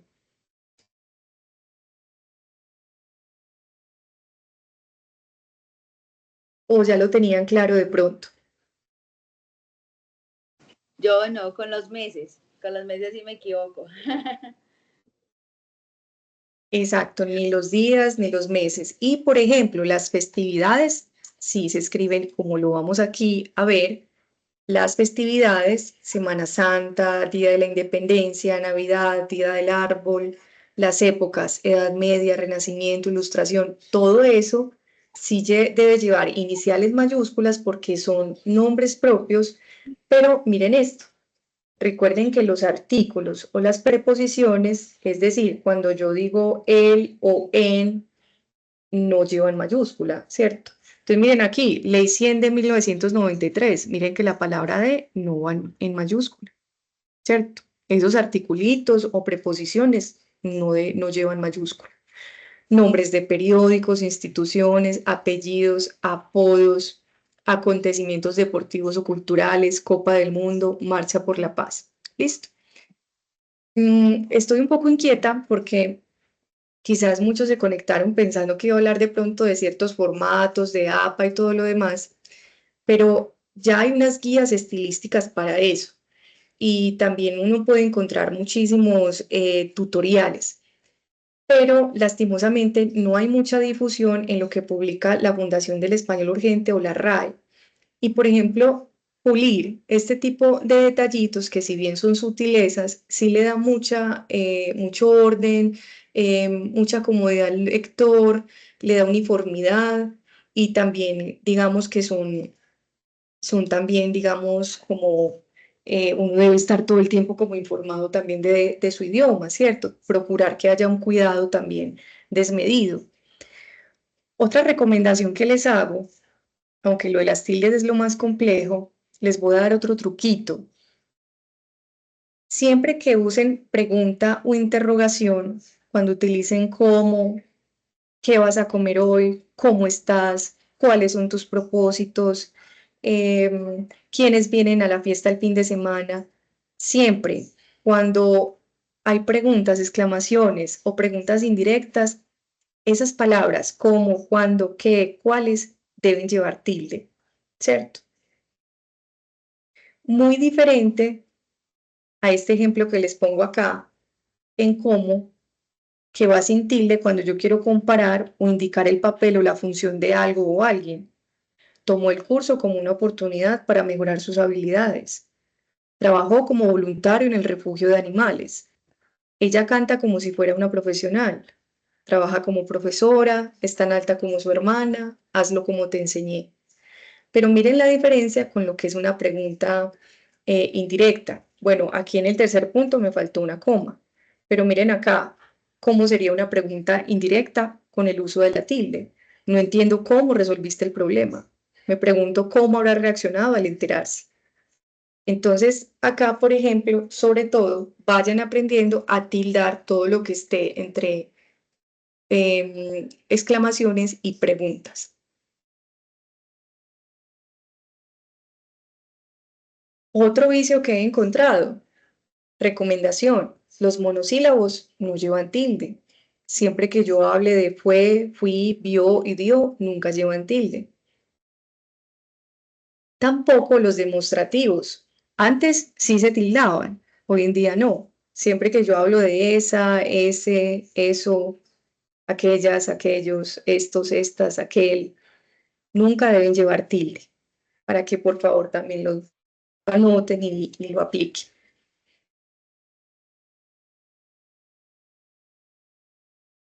No sé si alguien, por ejemplo, también tiene este problema, que también lo identifico mucho en los trabajos académicos. Los prefijos hacen parte como de la raíz de las palabras, las acompañan. No deben escribirse de forma separada, ni con guiones. Yo aquí lo hago simplemente para resaltarlo, pero la escritura correcta debe ser así. Antivirus, antidepresivo, posoperatorio. Y hay una regla actual y es que ya se le quitó la T al prefijo post. Entonces tú puedes decir posguerra, puedes decir posgrado y puedes decir posoperatorio. Pero ¿qué pasa? Cuando este post se encuentra con una palabra que inicia con S, por ejemplo, postsocialismo, pues sí es necesario el uso de la T. Pero entonces de ahora en adelante vamos a hacer uso del post sin T. Vamos a empezar a decir posoperatorio, posgrado, bueno, bipolar, hiperactivo, revivir. ¿Alguien de pronto tenía otra escritura de los prefijos? ¿Alguien que me quiera contar su experiencia?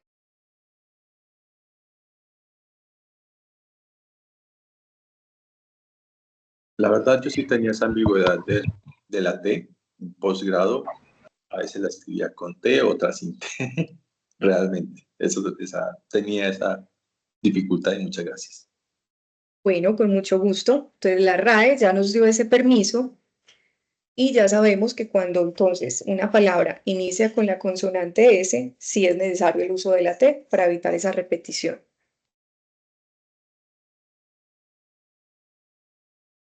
Otra pregunta que me hacen de manera recurrente. ¿Qué pasa después de los dos puntos? ¿Va minúscula? Qué pena, ¿lo puedes devolver a la diapositiva anterior, por favor? Un Claro minuto. que sí. Dale, adelante. Claro que sí.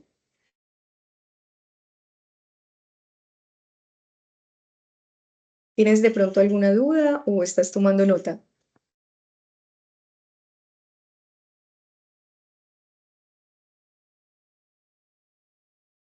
Profe, sí le estaba tomando nota. Muchas gracias, ya. Y listo, es con mucho gusto. Miren otra preguntita que me hace. Profe, ¿qué pasa después de los dos puntos? También hay una regla específica. Después de los dos puntos, siempre debe iniciar minúscula. ¿Por qué? Porque esto no es un punto seguido, esto no es un punto de aparte, este no es el inicio de un párrafo. Ya el párrafo inició, por ejemplo, aquí en la parte inicial. El doctor explicó, ahí inicia la oración, ¿cierto? Hay unas excepciones. Cuando yo inserto un diálogo, es decir, una oración que viene de otra persona, que es externa, ahí en los diálogos yo sí inicio con inicial mayúscula o incluso con ciertas abreviaturas como doctor o con nombres propios. Entonces yo puedo decir dos puntos, Medellín es la ciudad de la eterna primavera. Ese Medellín es un nombre propio, debe ir en mayúscula. Pero la generalidad es que siempre después de dos puntos es minúscula, ¿cierto? Y los puntos, ¿para qué se utilizan? Para enumerar, para explicar. No es una oración independiente, no es un segmento alejado de la oración, simplemente la amplía. ¿Queda claro aquí?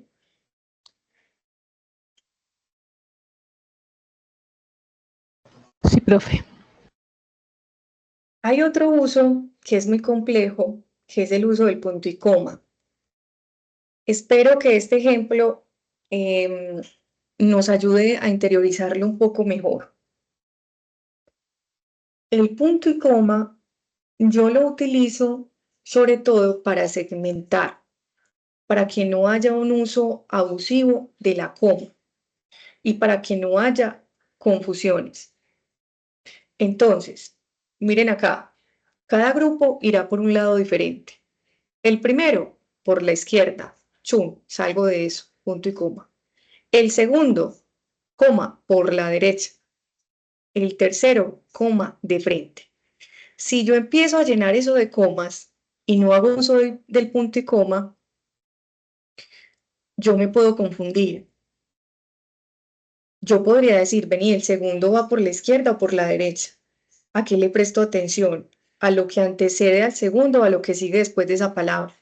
Entonces, hay muchos lectores que se confunden. ¿Me hago entender? Entonces, aquí el uso del punto y coma segmenta, me agrupa mejor la oración, permite mayor claridad, hace que no haya un abuso de la coma y no sé si tienen de pronto alguna pregunta o alguna duda y si así lo perciben de manera clara.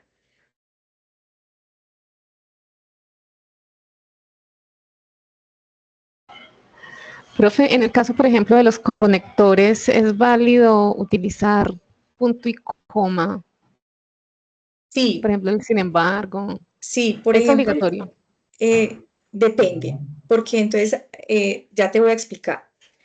Por lo general, antes de los conectores discursivos, sobre todo los adversarios, los que dicen no obstante, sin embargo, aunque, otro tipo de conectores, por tal razón, coma, sí deberían antecederle, o sea, sí debería ir antes un punto y coma.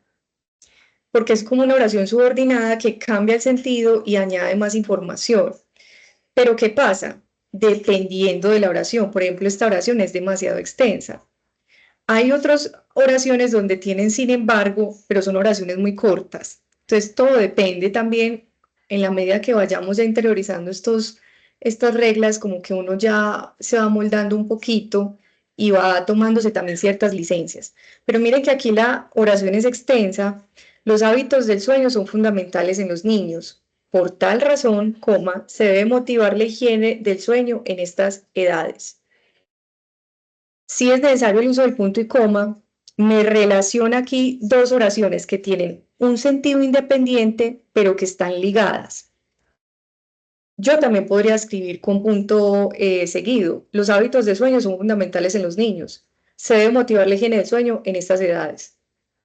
Entonces, lo que hace aquí el punto y coma es estrecharlas, relacionarlas y dejarlas en una sola oración extensa, pero donde es necesario hacer ese tipo de pausa. ¿Me hago entender? ¿O quedó claro? Sí, profe, muchas gracias. Con mucho gusto.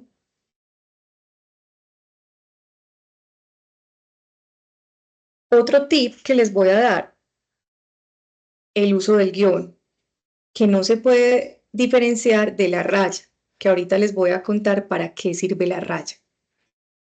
Siempre que hablemos de rango de páginas, o de fechas, o de periodo, enero-junio, o de 1980 a 1990, o de dos sustantivos que necesitan unirse, teórico-práctico.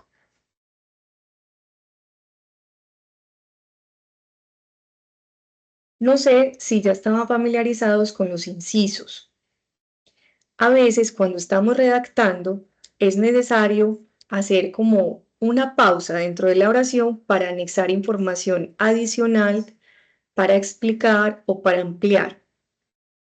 ¿Qué es lo maravilloso de los incisos? Que yo los reconozco quitándolos y viendo que ellos no me afectan del todo la oración. Entonces yo puedo decir, la paciente presenta síntomas clásicos que sugieren una infección. Ahí es una oración fluida, una oración bien construida, pero miren que yo aquí estoy anexando esta información para ser un poco más específica. La paciente presenta síntomas clásicos, dolor abdominal y fiebre que sugieren una infección. Siempre que yo hago Profe, esas... y ahí no se podría aplicar paréntesis. Exacto. Entonces, ahí, por ejemplo, a lo que voy es que los incisos se reconocen como rayas o se pueden reemplazar con paréntesis o se pueden usar también comas, que son comas incisas. Tiene tres formas de hacerse. Por lo general, nosotros usamos mucho los paréntesis, pero ya saben que pueden usar este tipo de rayas. O no sé, me imagino que también las han visto. ¿Alguien que me quiera contar?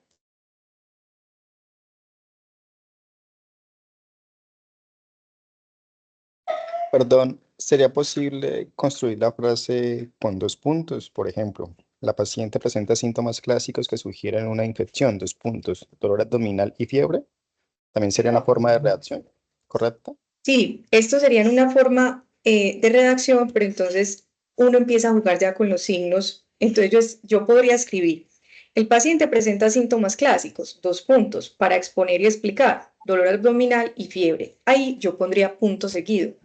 Y entonces ya no tendría que hacer uso de la palabra que sugieren, sino que pongo punto seguido y digo, estos sugieren una infección. Entonces, dependiendo del cambio que hagas allá, creo que tendrías que estructurar diferente la oración subordinada.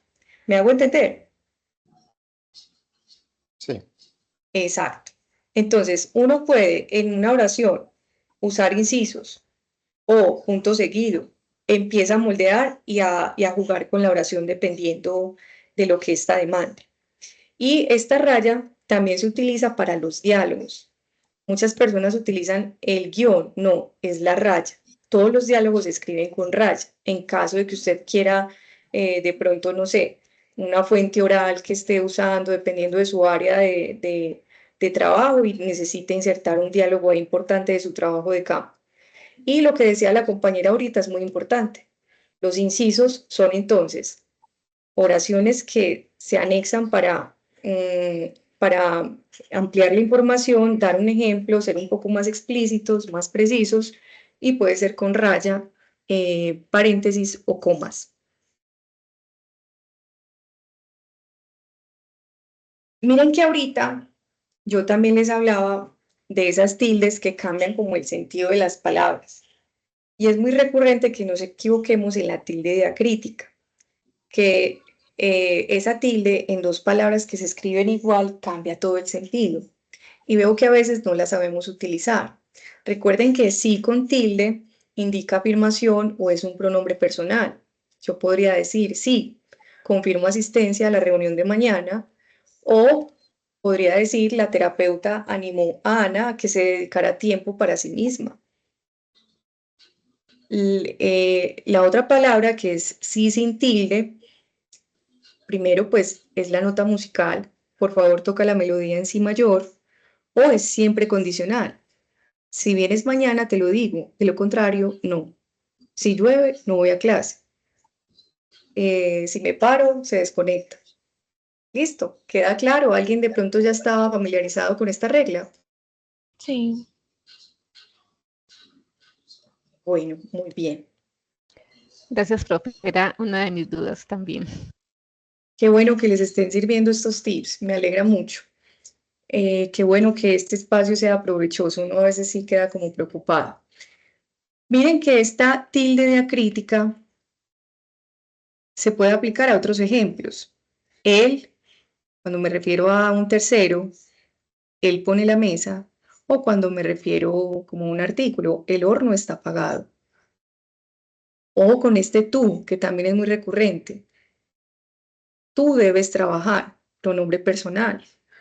Y el otro es adjetivo posesivo, ¿cierto? Tu chaqueta es de lana. Pronombre personal, me preguntaron a mí. Y el otro es posesivo, mi primo sabe leer. Una cosa es sé de saber y otra cosa es hablar como en tercera, o sea, como ya alejada. Se lo dijeron tarde. ¿Queda claro entonces aquí la tilde diacrítica? Sí, señora. Acá, por ejemplo, en la última parte, en la palabra más, que siempre denota cantidad. Recuerden que sin tilde esa conjunción se puede reemplazar por pero. Casi que es el sinónimo de pero. Te escucho, pero no lo entiendo. Te escucho, mas no lo entiendo, por si la quieren utilizar. ¿Listo? Profe, yo tengo una pregunta. Hola, sí. Por ejemplo, en el español hay diferentes tipos de por qué, ¿cierto? Existe Ajá. el por qué junto, el por qué separado, el por qué sin tilde. Pero yo tengo una pregunta. ¿En qué casos en especial se usa el por qué junto con tilde? ¿Cuando adelante hay un él o cuándo? El por qué, sí, como las razones. No entiendo el porqué de tu comportamiento. Se trata Solamente en ese como, caso es junto con tilde. cuando es junto con tilde, se trata como algo que indica causa o razón. No entiendo el por qué. Ya te voy a dar un ejemplo. Dale. Entonces, yo puedo utilizar siempre en pregunta. ¿Por qué me llamaste? Porque sí, quería hablar contigo. Entonces, este por qué separado y con tilde para las preguntas. Siempre. O para preguntas indirectas. Cuando yo voy a dar una respuesta, porque sí, quería hablar contigo. Generalmente,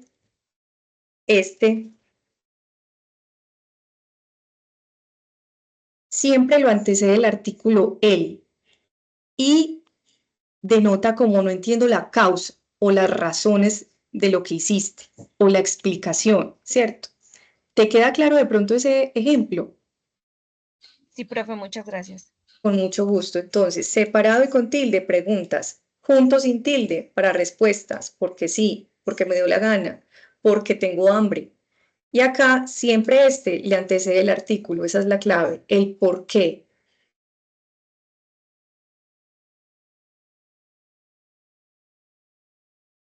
Bueno, vamos entonces con otros tips.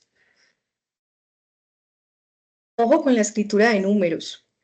Yo he visto fechas que les ponen puntos o comas intermedias. Las fechas, dejarlas tal cual, quieticas, 2024, 2025. Ojo, recuerden que las reglas no son una camisa de fuerza. Ya vimos que las normas APA o Vancouver o Chicago o las demás o los manuales de estilo de los fondos editoriales o de las revistas cambian. Hay dos reglas, y es que para Estados Unidos los decimales se separan por punto y para el mundo hispanohablante por coma. Usted dese la licencia de escribir cualquiera de los dos, pero procure siempre la uniformidad. Si usted tiene una tabla con decimales con punto, que por allá abajo no me aparezcan otras cifras en un gráfico con coma.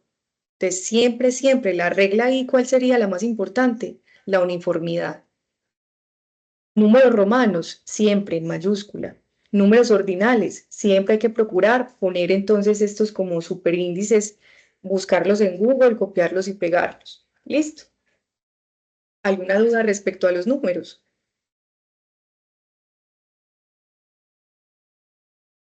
Profe, yo en mi teclado, en el teclado de mi computador de acá del trabajo, presento una dificultad con este tema de los decimales, porque cuando estoy colocando un decimal, yo lo coloco con el teclado numérico, entonces coloco 2.5 para, por decir, una calificación, entonces no me toma la coma, sino el punto. Y ahí estoy expresando un decimal. Entonces debo hacerlo con el teclado alfabético, pues donde está la coma propiamente. Bueno, ahí ya me tocaría buscar, de pronto ahorita me das tu correo y te mando de pronto una información respecto a esto, porque la verdad no he llegado hasta ese punto y a veces cuando tengo cosas en Excel como que me toca configurar como las tablas, a veces en texto o en moneda o en número. Entonces yo sí me pierdo como un poco en este uso del teclado, ¿cierto? Siempre me voy es como, siempre he sido correctora de textos y me voy es como a la uniformidad, pero ya en el uso técnico, pues ya como aquí en la herramienta, podría incluso buscar como información para hacértela llegar. Me disculpas que no tenga en este momento como una respuesta más reveladora o precisa.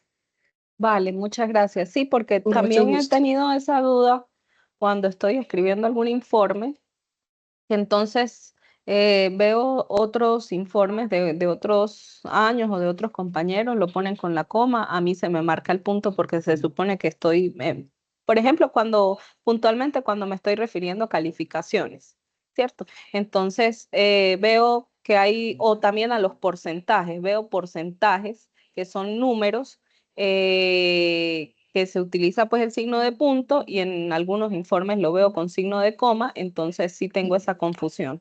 Ya le coloco Sí, mi correo, muchas gracias. sí, con mucho gusto. Yo, por ejemplo, siempre utilizo la coma, pues lo que me dicta la RAE como para el sistema latinoamericano. Siempre utilizo la coma. Y ya, por ejemplo, hay una reglita nueva, que yo la verdad, por ejemplo, no me parece que sea un error garrafal, que también la dejo como a consideración de las personas siempre y cuando sean muy rigurosos con la uniformidad. El signo porcentual no va pegado a la cifra, ya se deja un espacio. Entonces está el número, espacio, después el signo de porcentaje. Ya les voy a mostrar incluso acá, ahorita yo les traje un código QR para que ahorita lo escaneen y los lleven directamente a la página. Pero miren, por ejemplo, que esta es una página donde se empieza a actualizar todo lo de la RAE. Miren, por ejemplo, qué interesante lo que dice. Entonces, recomiendo utilizar el símbolo del porcentaje separado del número por un espacio. Pues visualmente todavía no nos hemos acostumbrado mucho a esto, pero el Diccionario Panhispánico de Dudas lo corrigió en el 2010 y estableció entonces esta regla. ¿Por qué me gusta a mí? Porque entre más legibilidad haya, entre el lector tenga todo como a la mano, que no se preste para confusión. Ustedes saben que también hay personas que tienen dislexia, hay personas que tienen también asuntos en los ojitos, entonces también hay que pensar, ser un poco más incluyente con ellos. Entonces miren, por ejemplo, esa página que ahorita les doy el código QR, ahí se pueden enterar de muchas reglas. Otra cosa, ojo con el libre desarrollo de la personalidad. Como le digo a mis estudiantes, los símbolos de las unidades de medida, eso es un lenguaje ya establecido, incluso hasta matemático, uno no puede llegar a cambiar cosas, pues, de la física, de la química, todos esos símbolos se escriben en minúscula, entonces no es válido escribir la K en mayúscula o centímetros con SMS como si fuera plural. Por ejemplo, el símbolo de gramo es G, no GR. Entonces, mucho cuidado porque esto ya está establecido desde hace mucho tiempo. Entonces, no son abreviaturas, no deben llevar punto, no son tampoco, no tienen plural, no deben llevar S y no deben llevar mayúsculas, excepto cuando se derivan de nombres propios, como el Kelvin, Pascal, Tesla, ¿cierto? Que es el inventor, ingeniero eléctrico. Eso sí, esos símbolos sí van en mayúscula, pero estos no. Y acá les hago una recomendación. El símbolo del litro es el en minúscula, pero por ejemplo, si yo voy a hablar de un litro, como le antecede el 1, y quizás eso visualmente no pueda ser muy claro para algunas personas, yo puedo hacer uso del símbolo L en mayúscula para evitar que haya como ambigüedad o haya confusión. Solo en ese caso, cuando le antecede el número 1. Entonces, ¿a qué quiero ir con esto? Que no se escribe en plural, que no se escribe con inicial mayúscula, que no se le puede agregar GR y que tampoco son abreviaturas, ¿cierto? Como metro, en minúscula. Esto se debe evitar. Listo. ¿A alguien de pronto le sirvió este tip o ya todos estaban como en consonancia con esto?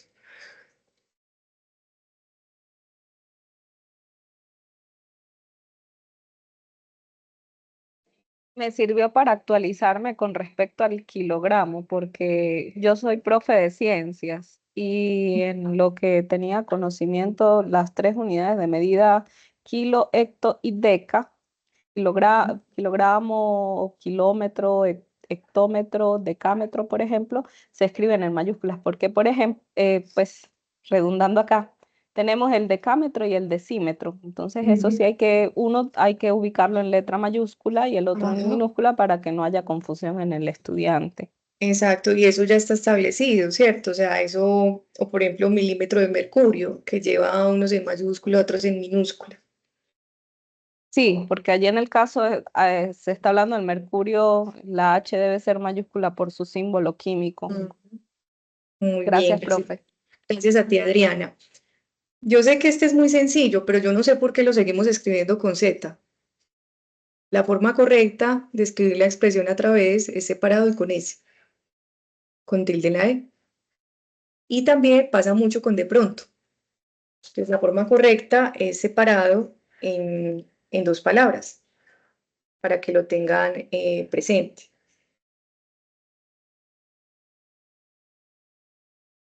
Les cuento que hay países que han ido a la guerra por una coma.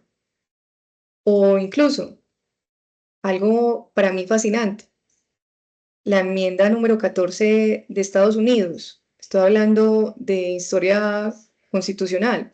Tardó mucho tiempo. ¿Cómo ser incluyentes, por ejemplo, con los afrodescendientes en el siglo XIX? Recuerden que había una guerra civil en los estados esclavistas y los estados no esclavistas. ¿Qué pasa con las constituciones del siglo XIX? Tiene que haber una atención desmedida y un ejercicio de redacción impresionante que nos incluya a todos como sujetos de derecho. Y ese es un ejemplo precioso, porque ahí es donde la palabra tiene poder y lleva a la guerra. Entonces miren esto, las comas cambian el sentido. Una cosa es decir, señora del hospital, la llaman. Señora, del hospital la llaman. Ojo, las comas no son respiratorias. No indican una pausa donde nosotros queremos. Tienen un uso, tienen una regla. Hay una coma criminal que se llama así se identifica, que ojalá aprendamos a manejar o a identificar. Toda coma que me interrumpe el sujeto antes del verbo o el verbo después del predicado es una coma criminal. Se administró la medicación a los pacientes. Esas oraciones son cortas, no necesitan una pausa, tienen buena estructura, fluidas. Los médicos ¿qué? Si yo quito ese fragmentico ahí que estoy diciendo, ni siquiera es una oración subordinada que sea independiente. ¿Los médicos qué? Y si yo, por ejemplo, leo esto de forma independiente, inducirán el coma al paciente.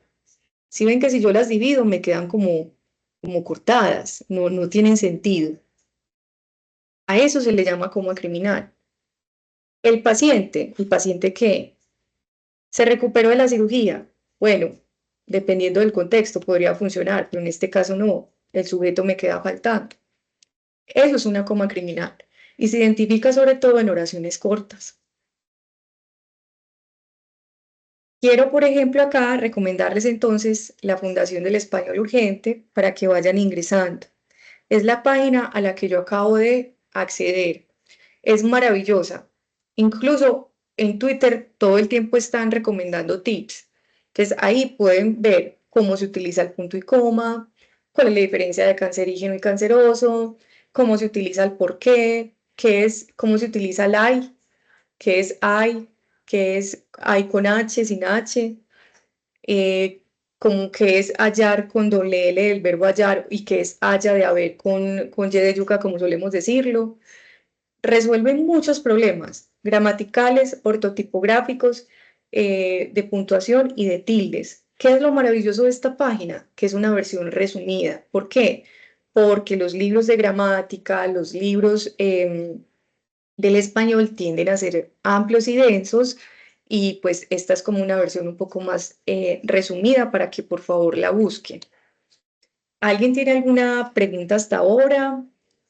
Quiero mostrarles aquí cómo es la interacción con la página.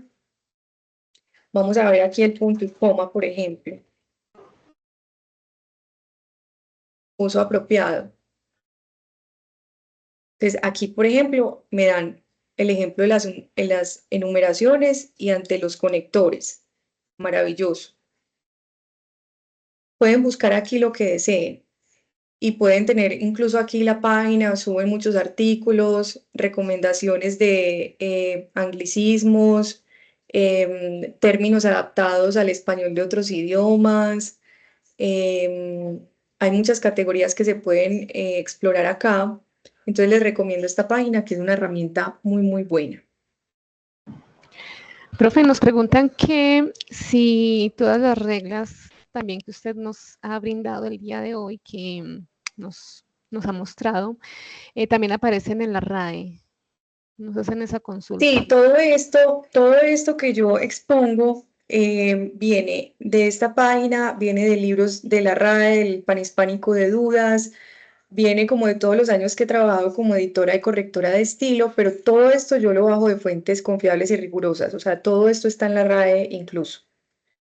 Y una consulta particular, profe, respecto al de acuerdo a, ¿cuál de las dos es válida? Ya te voy a decir, yo digo de acuerdo con,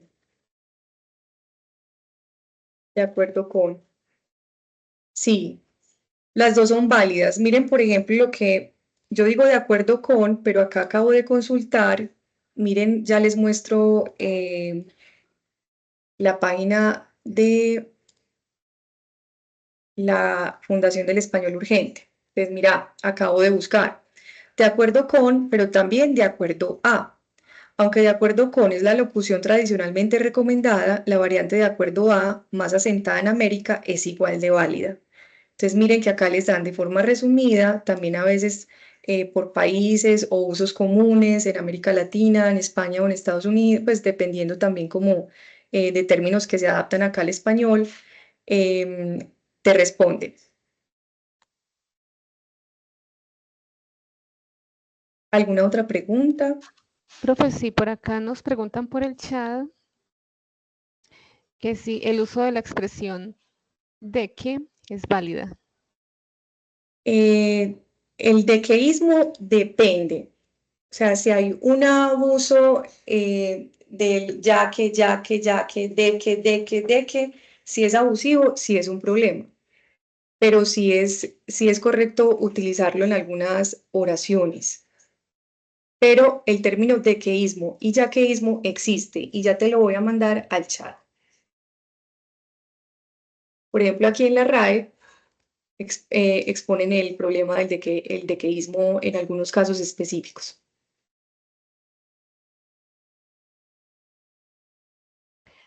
Profe, una consulta también a lo largo del encuentro por acá por el chat es, bueno,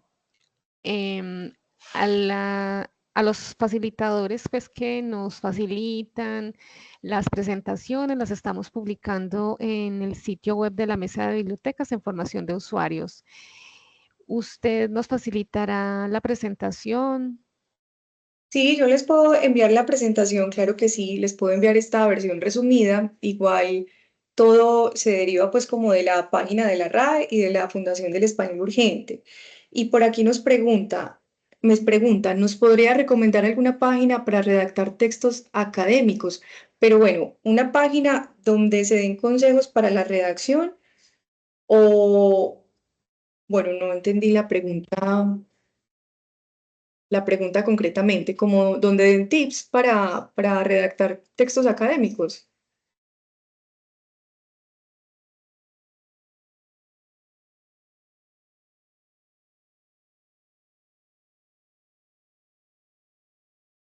Ah, bueno, listo. Yo podría entonces, envíame tu correo, yo te remito incluso unos libros prácticos que tengo que están en versión digital y en este momento pues no tengo como una página concreta que hable sobre redacción académica, pero sí varios autores que tengo en mis carpetas, entonces te los puedo remitir al correo.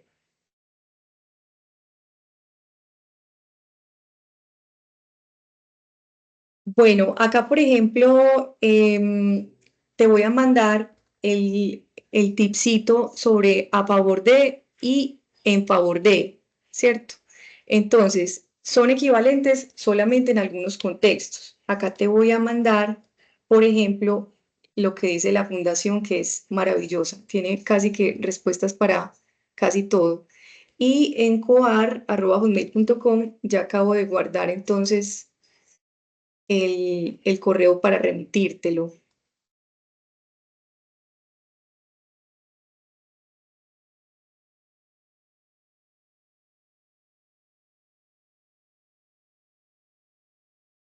Y también, entonces, Adriana, apunto tu correo para remitirte. Adriana, ¿me recuerdas por favor tu petición? Sí, profe, lo de los puntos y las comas. Ujú. Puntos y comas. Y De de los números, pues de las cifras sí, numéricas, de caracteres ok, numéricos. perfecto. Y aquí voy a ver que no me copió bien tu correo. Listo, ¿alguien más de pronto tiene alguna pregunta? Yo quedé como un poquito, a ver, como no sé si irme tranquila, si realmente aprendieron y llenaron vacíos hoy, porque el taller fue más sobre tips ortotipográficos para evitar estos vicios. Eh, no sé si de pronto, bueno, yo les podría remitir más libros para ahondar en este tema académico. Creo que les quedó haciendo falta.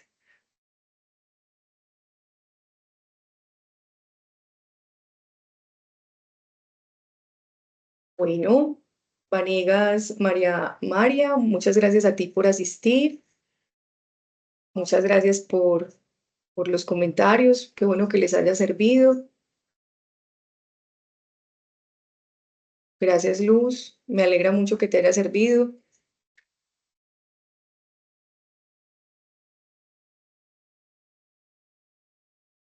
No, gracias a ustedes. Les voy a dejar mi correo por si en algún momento tienen una duda o quieren una revisión express, pues pueden contar conmigo porque yo amo hacer esto. No me concibo haciendo otra cosa diferente en la vida. Ahí tienen mi correo.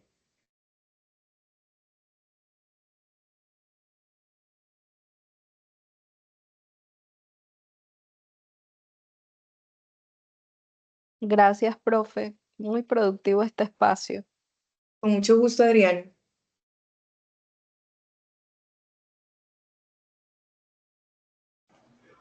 Muchísimas gracias. Con mucho gusto, que estén muy bien. Feliz día. Profe Andrea, Muchas gracias. muchísimas Feliz día. gracias. Con mucho gusto, con mucho amor. Ojalá les haya servido bastante. Sí, bastante. Me aclaró también muchas dudas. Gracias. Sí, nos invita también como a tener lógica cuando estemos escribiendo. Sí, mucha atención sobre todo.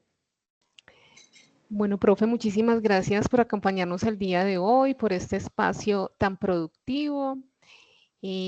Nos facilitó bastantes tips para poder entonces escribir, tener en cuenta cuando estemos elaborando nuestros trabajos para la universidad, también entonces si queremos publicar. Bueno, recordarles que a través de la página de la Mesa de Bibliotecas, ahí estaremos entonces publicando la presentación que la profe hizo el día de hoy, también entonces los enlaces que nos compartió, el de la página de Fundeu y el de la RAE. Si la profe, bueno, a través de Eli nos facilita pues como otros libros, la información que de pronto le va a compartir a los otros estudiantes, pues entonces también allí los subiremos. Apenas finalice el encuentro, entonces estaré descargando la grabación y la publicaré ahí mismo en la página de la mesa y en el canal de YouTube para que entonces puedan consultarla y volver a ella si quieren entonces resolver inquietudes particulares que hayan resultado el día de hoy.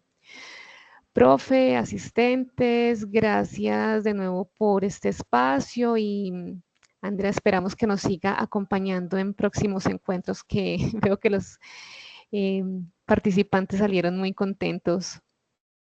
Bueno, Jenny, no, gracias a ustedes por la invitación. Les agradezco mucho su tiempo, su valioso tiempo, sobre todo por estar acá y escucharme. Y bueno, es algo que se va a ir interiorizando con los días. Tatiana Aguilar tiene la mano levantada. Sí, buenos días. Un gusto de conocerlas. Pues les saluda desde El Salvador. Mi pregunta es de que si nos pueden mandar el link directo acá en el chat para poder tener como más accesible la página donde van a publicar estos videos o esta presentación. Y la otra pregunta es si ustedes tienen como formaciones, próximas formaciones, una similar siempre a la redacción de artículos o algo parecido. Bueno, tenemos un próximo encuentro.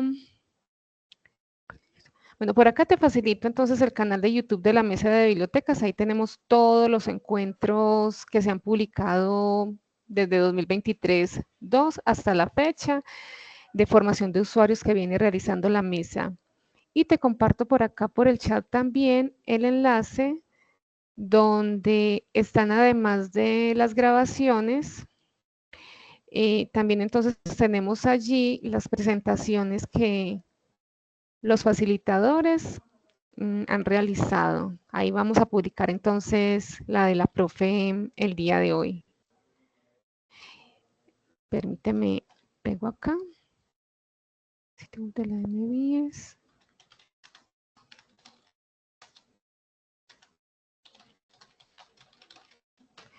Bueno, el próximo encuentro que tenemos es el martes 24 de septiembre, de 3 a 4 y media de la tarde, sobre escritura científica en los clubes de revistas. Este encuentro será dictado por la Universidad Católica Luis Amigo. Hay 2 expertos, bueno, de la biblioteca y un docente de la institución que estarán dictando este tema. Entonces, sobre escritura académica sería entonces el próximo encuentro para que puedas entonces asistir.